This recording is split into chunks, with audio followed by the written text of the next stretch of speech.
రాష్ట్రంలో విపరీతంగా petrol diesel ధరలు పెంచేశారు. దేశంలో ఎక్కడా లేని రేట్లు ఏపీలో ఉన్నాయని ప్రభుత్వం వచ్చినప్పటి నుంచి నారా లోకేష్ స్పెషల్ ఫ్లైట్స్ లో నారా లోకేష్ తిరుగుతున్నారని వైసీపీ జాతీయ అధికార ప్రతినిధి మాజీ ఎంపీ మార్గాని భరత్ మండిపడ్డారు.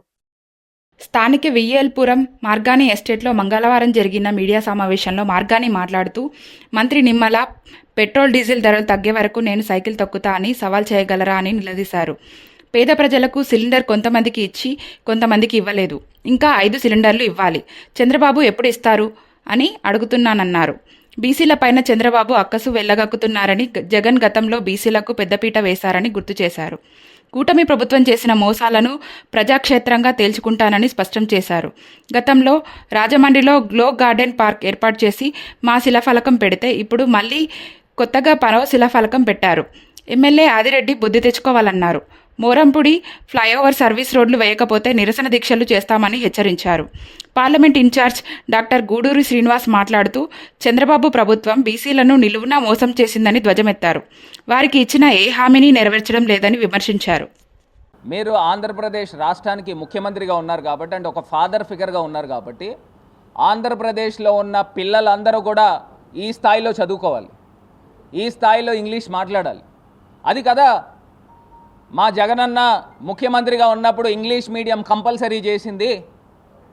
ఈయన ఎడ్యుకేషన్ మినిస్టర్ కింద ఉన్నాడు, ఎవరు, నారా లోకేష్. మరి ఈయన కూడా ఒక రకంగా ఫాదర్ ఫిగర్లో ఉన్నాడు. మరి ఆంధ్రప్రదేశ్ రాష్ట్రంలో ఎన్ని కోట్ల మంది అయితే విద్యార్థులు ఉన్నారో వీళ్ళందరూ కూడా ఇంగ్లీష్ అనర్కలంగా మాట్లాడగలగాలి. అంటే వీళ్ళ మనవాడికి ఒక రకమైన స్టాండర్డ్ ఆఫ్ లివింగ్ ఆంధ్రప్రదేశ్లో ఉన్న పేద విద్యార్థులకి కనీస పక్షాన, ఇందులో కనీసం ఒక 5% 10% స్టాండర్డ్స్ ఉండాలి కదండి. మరి జగన్మోహన్ రెడ్డి గారు ఆలోచన చేసింది ఏంటి అని అడుగుతున్నా.